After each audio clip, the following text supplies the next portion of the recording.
नमस्कार आदाब, आप देख रहे हैं द जस्टिस हिंदी। उत्तर प्रदेश की राजनीति से एक बड़ी और तीखी बयानबाजी सामने आई है, जहां समाजवादी पार्टी के वरिष्ठ नेता शिवपाल सिंह यादव ने भारतीय जनता पार्टी पर सीधा हमला बोला। कानपुर में आयोजित होली और ईद मिलन समारोह के मंच से पूर्व कैबिनेट मंत्री शिवपाल सिंह यादव ने न सिर्फ सरकार की नीतियों पर सवाल उठाए, बल्कि 2027 के चुनाव को लेकर भी बड़ा दावा कर दिया और कहा कि आने वाला वक्त पूरी तरह से बदलाव का होगा।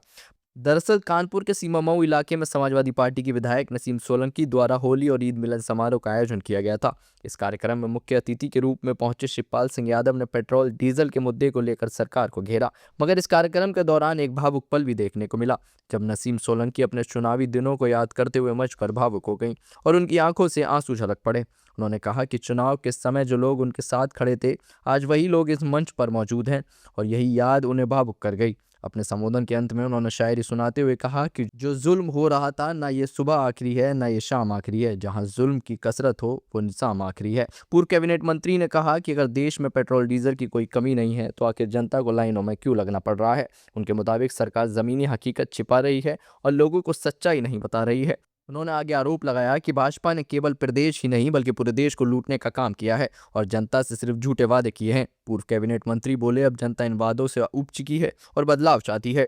इसी के साथ उन्होंने सपा और पीडीए की एकजुटता का जिक्र करते हुए कहा कि सपा और पीडीए के लोग पूरी तरह एकजुट हैं और यही एकता भाजपा को सबसे ज्यादा परेशान कर रही है।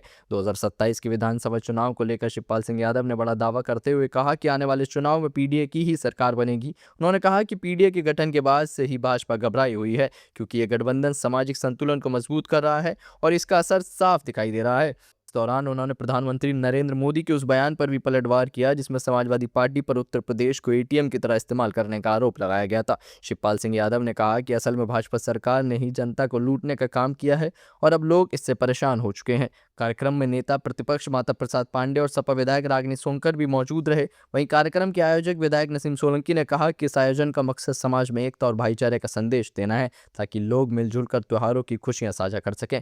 मीडिया से बातचीत के दौरान शिवपाल सिंह यादव ने एक बार फिर भाजपा पर निशाना साधते हुए कहा कि पीडीए की बढ़ती ताकत से भाजपा पूरी तरह घबरा चुकी है। उन्होंने आरोप लगाया कि मौजूदा सरकार कुछ गिने चुने पूंजीपतियों के हित में काम कर रही है, जबकि आम जनता को सिर्फ वादों के भरोसे छोड़ दिया गया है।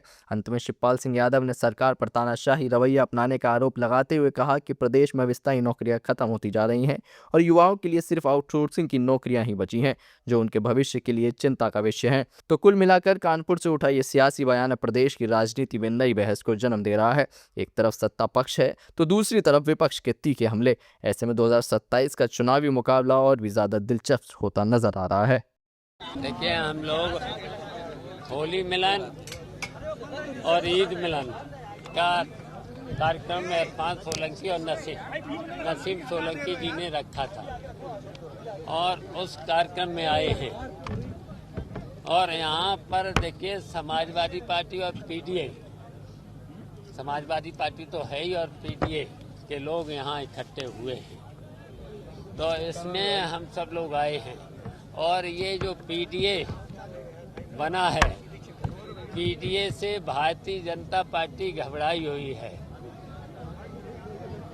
तो इसलिए अब 2027 में पीडीए की सरकार बनेगी।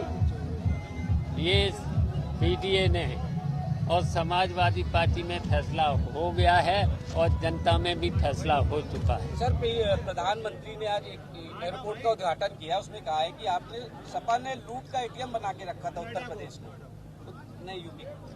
और देखिए, भारतीय जनता पार्टी ने पूरे प्रदेश नहीं पूरे देश को लूट लिया है और कई तरह से लूट लिया है।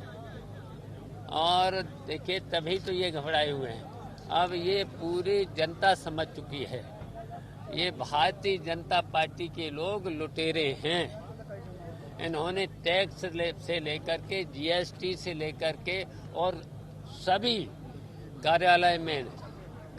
कार्यालय में और ये कुछ ही पूंजीपतियों के ही काम करते हैं और पूरी जनता को धोखा देते हैं।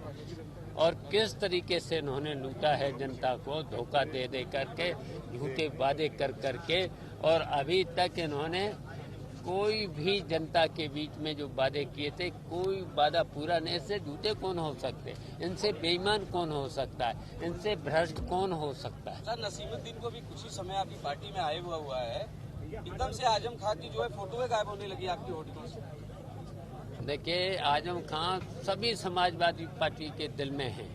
उनके जो अत्याचार हो रहा है उन पर, सबसे सीनियर 10 बार के विधायक हैं, 2 बार के सांसद हैं और उनकी पत्नी 2 बार की, एक तो पहले तो डिग्री कॉलेज में महिला कॉलेज में प्रिंसिपल थी, 2 बार की वो विधायक, बेटा उनका 2 बार का विधायक। ये लोकतंत्र को मानने वाले लोग नहीं हैं, ये केवल तानाशाही, और तानाशाही अब ज़्यादा दिन नहीं चलेगी।